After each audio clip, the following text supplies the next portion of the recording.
Hello and welcome. मैं हूं आदिल और मैं आपकी मैथ्स की क्लास लेने वाला हूं। ये क्लास 10th की होगी, ठीक है। क्लास 10th की क्लास में कंटिन्यू करूंगा मैथ्स की। और मैथ्स में आपने 4 चैप्टर पहले पढ़ा है, अगर नहीं पढ़ा है तो सर उसको वहां तक कंप्लीट करेंगे। मैं चैप्टर 5 जिसका है नाम समांतर श्रेणी, ठीक है, इसको मैं कंटिन्यू करूंगा और यहाँ से मैं पढ़ाना आपको शुरू करूंगा। आप अपनी नोट्स को बनाएंगे और अच्छे से जिस तरह यहाँ पे कराया जाएगा सवाल उसको नोट करेंगे और आगे आपको होमवर्क दिए जाएंगे उसको भी आपको करना होगा। आपको जहां भी दिक्कत होगी आप कमेंट सेक्शन में अपने क्वेश्चन को भेज देंगे, ठीक है। और इस लेक्चर में भी कहीं आपको दिक्कत होगी तो आप जरूर बताइएगा। चलिए शुरू करते हैं। आज का जो पहला चैप्टर है हमारा समांतर श्रेणी।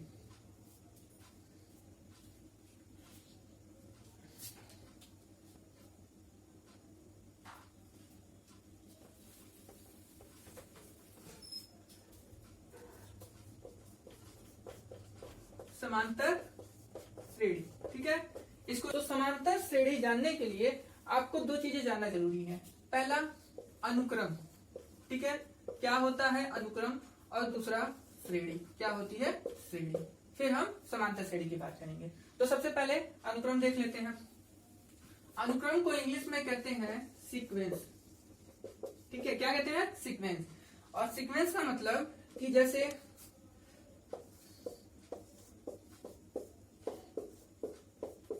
ये कुछ डिजिट दिए गए हैं, ये कुछ संख्याओं के समूह हैं।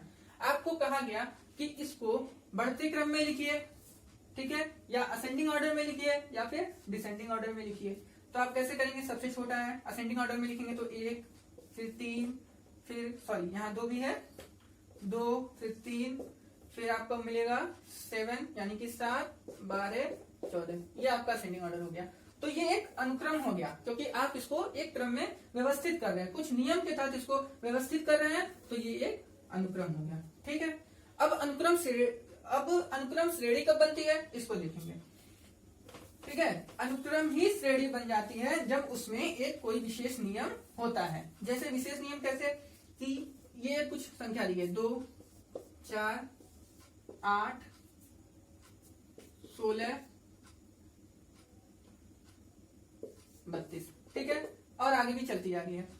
तो अगर ये कहा जाए कि ये बताइए कि ये अनुक्रम है, तो सबसे पहले देखेंगे एक निश्चित व्यवस्था में है तो इसको कहेंगे ये अनुक्रम है। अब ये श्रेणी कब बनेगी? देखिए 2 में 2 का गुणा किया तो बन गया 4, 4 में 2 का गुणा किया तो बन गया 8, 8 में 2 का मल्टीप्लाई किया, फिर यहाँ पे 2 का मल्टीप्लाई किया। देख रहे हैं सब में कितने का मल्टीप्लाई कर रहे हैं? 2 2 का मल्टीप्लाई कर रहे हैं। तो क्या कहेंगे कि एक निश्चित व्यवस्था के साथ ये आगे बढ़ रहा है कि हर पद में 2 का गुणा ही कर रहे हैं, ठीक है। तो ये क्या हो गया? ये हो गई आपकी श्रेणी, ठीक है। इसको प्रोग्रेशन कहते हैं इंग्लिश में, ठीक है। इसको नोट नहीं करना है तो बस समझना है, जहां से नोट करना है आपको मैं बता दूंगा। तो ये एक प्रोग्रेशन है। अब आगे देखिए कि 2, 8, 14, 20, 26, ये क्या है? ये श्रेणी है, ठीक है। अगर कोई श्रेणी है तो वो अनुक्रम होगी ही होगी। प्रत्येक श्रेणी अनुक्रम होता है, लेकिन प्रत्येक अनुक्रम जरूरी नहीं कि वो श्रेणी हो जाए। ये चीज आप नोट कर लीजिएगा, ठीक है, कि प्रत्येक श्रेणी एक अनुक्रम हो सकती है, होती है, लेकिन प्रत्येक अनुक्रम एक श्रेणी नहीं हो सकती। तो यहां देखिए इसमें क्या कर रहे हैं? +6, +6, फिर यहाँ पे +6 और यहाँ पे +6। तो एक निश्चित व्यवस्था की गई है, एक निश्चित रूल है, उसी रूल के हिसाब से ये श्रेणी आगे बढ़ रही है। तो इस व्यवस्था को हम क्या कहेंगे? ये श्रेणी है, एक प्रोग्रेशन में, ठीक है। यहां तक आपको समझ में आ गया। अब हमको नोट क्या करना है? समांतर श्रेणी। अब समांतर श्रेणी को समझने के लिए थोड़ा ध्यान देना पड़ेगा। जो मैं बोल रहा हूं उस पर आप पूरा ध्यान दीजिए, फोकस कीजिए। एक ऐसी व्यवस्था जिसमें पहले पद को छोड़कर प्रत्येक पद अपने पूर्व पद में कुछ निश्चित मान को जोड़कर प्राप्त किया जाता है। क्या बोला एक बार फिर?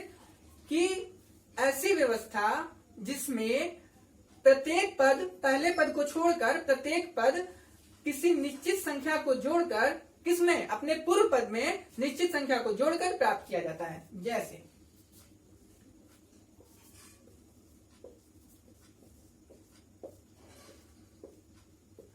ठीक है, मैंने क्या कहा, एक ऐसी व्यवस्था जिसमें पहले पद को छोड़ दिया जाए तो प्रत्येक पद यानी कि 8 या 12 या 16, ठीक है, प्रत्येक पद अपने पूर्व पद में, जैसे 8 के पहले है 4, 12 के पहले है 8, 16 के पहले है 12, तो अपने पूर्व पद में कुछ निश्चित संख्या को जोड़कर प्राप्त किया जाता है। ठीक है, निश्चित संख्या को जोड़कर प्राप्त किया जाता है। जैसे यहाँ पे कितना जोड़ा जा रहा है, 4, यहाँ पे कितना जोड़ा जा रहा है, 4, और यहाँ पे भी 4। वो निश्चित संख्या क्या है, 4 है, और इसी निश्चित संख्या को कहते हैं सारवांतर। ठीक है, इसको कहते हैं सारवांतर, इंग्लिश में कहते हैं कॉमन डिफरेंस। ठीक है, इसको कॉमन डिफरेंस कहते हैं, इसको डी से रिप्रेजेंट किया जाता है। इतना समझ गया?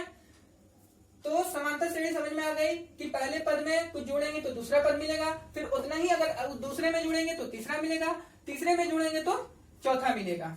आइए इसको और अच्छे से समझें।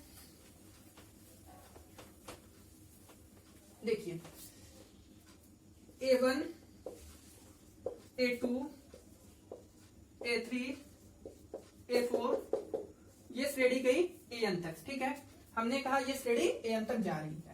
ठीक है, अब जो डेफिनेशन मैंने बताई, एक ऐसी व्यवस्था जो भी पहले पद को छोड़कर प्रत्येक पद अपने पूर्व पद में एक निश्चित संख्या को जोड़कर पाया जाता है। जैसे A2 कैसे मिलेगा, A1 में कुछ जोड़ दिया जाए, माना वो संख्या क्या है, D है।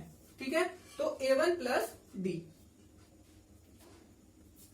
अब A2 कहां से मिलेगा, सॉरी A2 मिल गया हमें, अब A3 कहां से मिलेगा, A2 प्लस D। A4 कहां मिलेगा,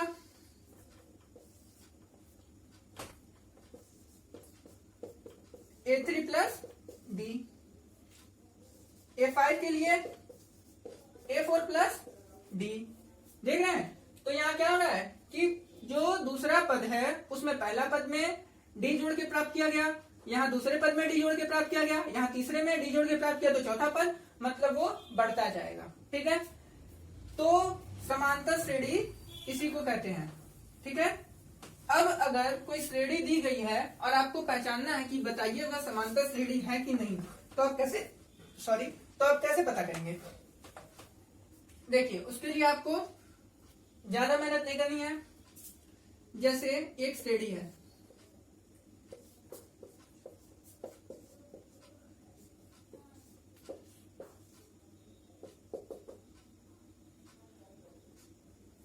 ये श्रेणी चल रही है।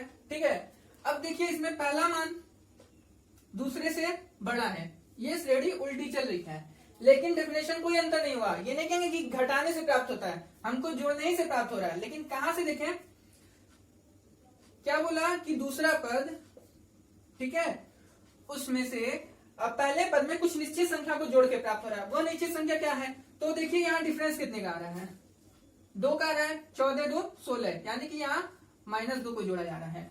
अगर हम 14 में, ठीक है, सॉरी, अगर हम 16 में -2 को जोड़ें तो हमें क्या प्राप्त होगा, ये मिलेगा हमको 16 - 2 बराबर 14। ठीक है, तो हम यहाँ क्या कहेंगे कि हमें जो दूसरा है, जो दूसरा पद है, पहले में -2 को जोड़ के हमने उसको प्राप्त किया है। इसी तरह से तो अब अगर देखिए कि क्या ये समांतर श्रेणी है, तो आपको कुछ नहीं करना है, दूसरे पद में से पहले को घटाना है, तीसरे में दूसरे को घटाना है, चौथे में तीसरे को घटाना है। आप कहीं भी इसको करके देख सकते हैं। 14 - 16 बराबर कितना आएगा, -2। 12 - 14, यहाँ भी -2, फिर 14 - 12, यहाँ भी -2। आपको कॉमन डिफरेंस हमेशा -2 ही मिल रहा है, यानी कि ये क्या है, ये एक एपी है, समांतर श्रेणी है, अरिथमेटिकल प्रोग्रेशन है। ठीक है, यहां तक आपको बात समझ में आ गई, समांतर श्रेणी कैसी होती है, क्या होता है। अब इसमें 2 चीजें बहुत ज्यादा मेंशन की जाती हैं, पहला कि प्रथम पद और दूसरा कॉमन डिफरेंस यानी कि सारवांतर। A1, A2, A3, A4, ठीक है, तो जो पहला पद होगा उसको कहते हैं प्रथम पद, यहाँ प्रथम पद है a1, और जो इनका सार्वांतर होगा जो दूसरे में से पहले को घटाने पे प्राप्त होगा, यानी कि a2 माइनस a1, या कहें a3 माइनस a2, या ये भी कह सकते हैं a4 माइनस a3, आपको जहां तक जाना चाहिए उसको कहेंगे d, यानी कि इसको क्या कहते हैं हम, सार्वांतर। ठीक है, अगर आपको सर्वांतर बराबर मिल रहा है सब में, इसमें इसमें इसमें, तो ये समांतर श्रेणी है। ये दो चीजें आपको समझ में आ गई होंगी। ठीक है, चलिए अब एक श्रेणी में दे रहा हूं, उसका हम लोग क्या करेंगे, पहले पता करेंगे क्या कि वो समांतर श्रेणी है कि नहीं है, एपी है कि नहीं है, सबसे पहला काम। दूसरा काम उसका डी कितना है। ठीक है, ये दो चीज हमको पता करना है। तो पहली श्रेणी आपकी है 3 माइनस 2 माइनस 7 माइनस 12, आगे श्रेणी चल रही है। दूसरी श्रेणी आपकी है 11 11 11 11, ये भी चल रही है। तीसरी श्रेणी 5 सही 1/2, 9 सही 1/2, 13 सही 1/2, 17 सही 1/2। चलिए ठीक है, ये तीनों आप क्वेश्चन पहले नोट कीजिए, फिर बारी बारी से एक एक को सॉल्व करेंगे। नोट हो गया होगा, आप वीडियो पॉज करके भी नोट कर सकते हैं। चलिए पहला क्वेश्चन देखेंगे। सबसे पहले हमें क्या पता करना है कि ये एपी में है या नहीं है, समांतर श्रेणी है या नहीं है। तो कैसे पता चलेगा,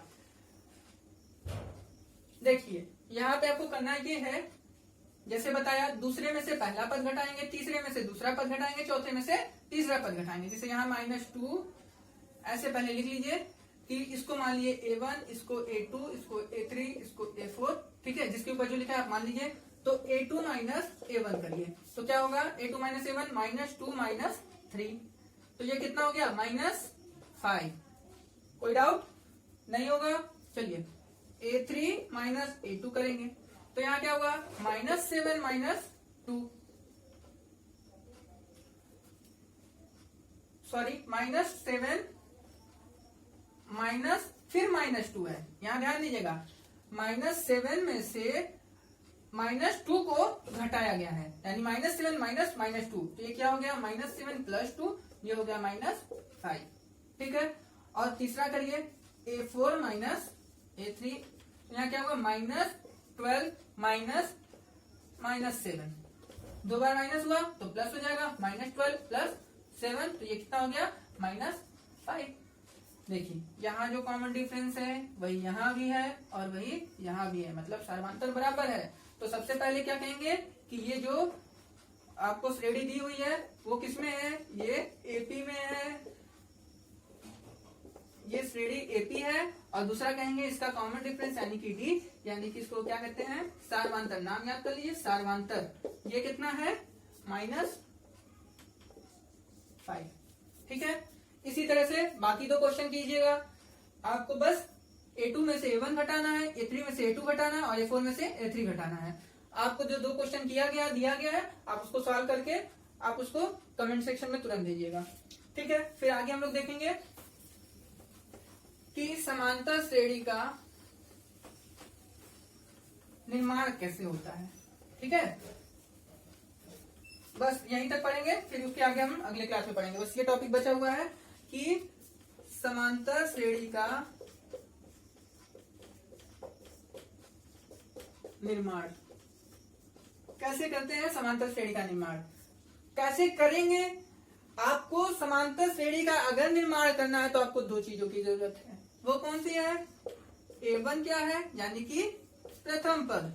प्रथम पद जरूरी है, आपको प्रथम पद का पता होना चाहिए, और डी यानी कि सार्वांतर का। इन्हीं दोनों की बात होगी पूरे चैप्टर में, इसको अच्छे से नाम याद कीजिए, सार्वांतर। ये दो चीज आपको चाहिए तो आप समांतर श्रेणी का निर्माण करेंगे।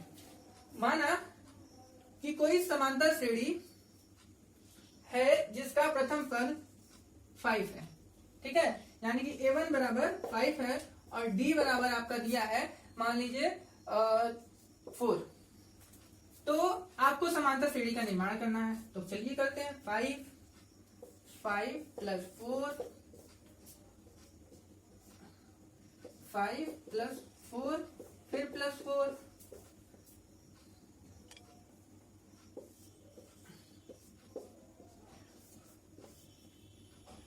5 प्लस 4 प्लस 4 प्लस 4, ठीक है, बढ़ते जाएगा।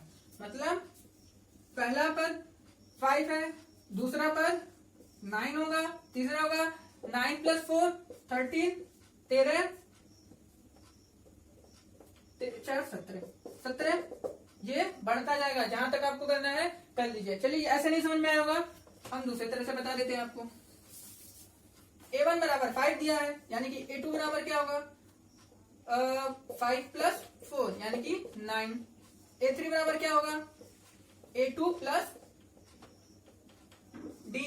ये तो जान ही रहे हैं कि A3 चाहिए तो A2 में D को जोड़ना पड़ेगा, तो क्या होगा A2 plus D 9 plus 4, sorry यहाँ 13 होगा।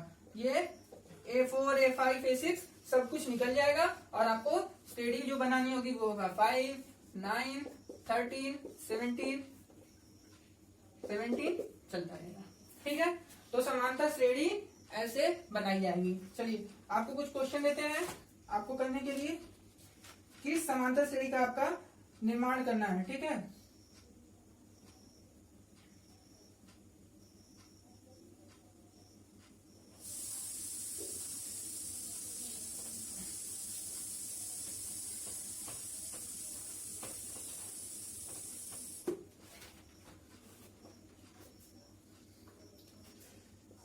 पहला क्वेश्चन है A1 दिया है आपका -5 और आपका D दिया है -3।